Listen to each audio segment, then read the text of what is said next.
Hey everyone, Lou Reviews here. I'm going to be talking about Danganronpa RELOAD. This actually comes with two games, Danganronpa Trigger Happy and Danganronpa 2 Goodbye Despair. These games were actually originally on the PlayStation Vita as two separate games, but on the PlayStation 4 they actually come bundled together, which is very nice. These are visual novel games, which, if you never played them, they reflect very heavily on the way the Phoenix Wright games are, like on the Nintendo DS and 3DS, or the 999 games or Virtual/Reward. They're also on the 3DS and on the PlayStation Vita. So when looking at these games, you're not going to be expected to have top of the line graphics or animation. These are visual novels meant to be read, and they're very emphasized on the story, which this game actually does very well. But there's a good amount of voice acting in the game, and a lot of the voice actors do sell their lines. And from here I'm going to be talking about exactly what's happening with the game, or if it's worth getting, or if it's maybe just wait a few months. So we're going to be talking about that.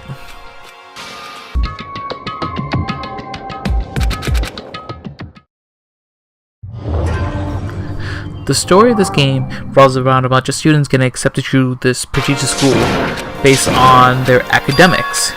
All these students are usually called ultimates due to the fact that they're very good at the skills that they are. Like, for example, there's someone in the game that's very good at baseball, so he's known as the ultimate baseball player. Your character that you're playing as is Makoto Naegi. He doesn't have any special skills. He's just an average student. The reason why he got accepted to this school is because his name got handpicked in a raffle. So his skill is actually considered to be the ultimate lucky student.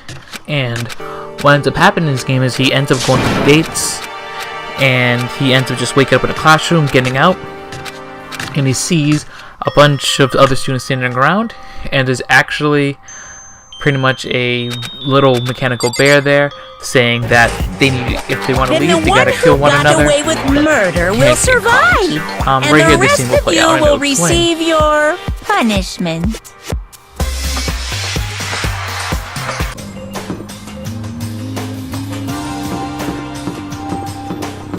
And the game primarily takes place first person, so you're just walking around, wandering halls, checking different bedrooms.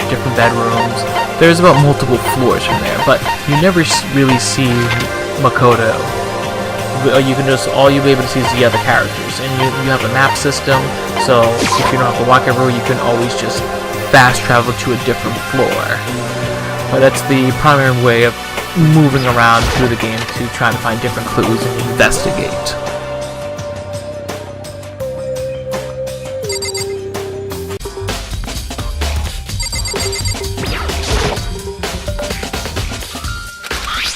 After a character gets murdered, you will begin the investigation portion of the game. And from there, you're going to be looking at the area of where it happened, and specifically what is out of place. And once you usually click on the specific item, you'll look at it, it'll show you like a brief picture of it, as you can see there, and it'll give you a description of what happened to it, or originally where it was. And sometimes what you're going to want to do is talk to other characters, because from there the other characters may have different testimonies or different information that you may not know. Like, for an example, someone would say, how come we didn't hear any struggling during the murder? And based on the information, the character would say it's because due to the room being soundproof. Sometimes even talking to the characters may even help progress to finding different clues during the investigation. This is the preparation portion of the game, right before you actually do the trial. From here, you can look at all the evidence that was collected after the murders happened, in case you want a quick overview of it, or just to maybe look at it very, very thoroughly for when the trial does happen. From here, you can also actually present yourselves with some different skills. Usually these skills are just meant to help with certain mini games that happen during the trial, or someone's talking, you can freeze it for a longer time and use your evidence there. I assert that the one who was hit and the murder. This is where the meat of the game So it happens. seems the killer must have taken her, but she didn't. And here, you'll be listening to people's testimonies and arguments. And where it says evidence of struggle, that is actually, and silly, it sounds one of the pieces of evidence that you found after the murders happened. And then as you just seen what happened when the word went through it, the person either was lying or they weren't too sure of what happened. And then from there you'll be able to use what you found So what was his? I was some from kind of sharp without a doubt. the murder. So the killer used some random knife they It'll have. say kitchen knife set, No, and the wrong. person here would like say some random knife from during the investigation, you know specifically that kitchen knife set. And usually that's how the game will play out. There are other mini games that happen along the way. I don't want to spoil too much. That's pretty much the basis of how it works. During the game, there'll be some downtime, and from here you'll be able to interact with the other students in the game. And the beneficial part of speaking with the students, spending some time with them, is that they're going to give you some set skills or extra points to use during the courtroom battles. But what's kind of creepy is you never know who the next killer might be or who might end up dead later on in the story. So it's good to do this as often as you can. I want to briefly talk about Danganronpa 2 Goodbye Despair, because the way it plays almost identical to the first game, with a few more mini games that are set to it, and has a lot better set pieces. In a sense, it's a sequel, so you have more detailed environments, and this game has a lot more voice acting than it does in the first game. But when going into this game, I kind of had low expectations for this, because I'm thinking to myself, how are you going to do the same story twice? But with the wonderful writing team that they had, they found a way to get around it.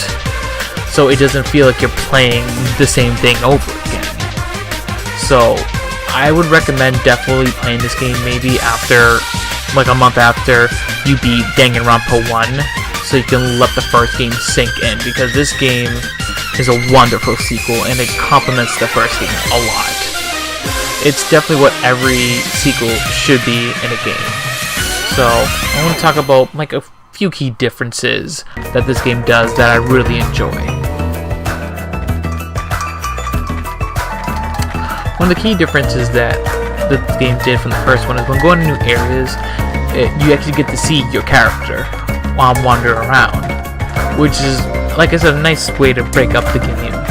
But when you actually go into like a specific area, like the airport or maybe the supermarket, it goes back to the first person's perspective for you to locate and scan specific things.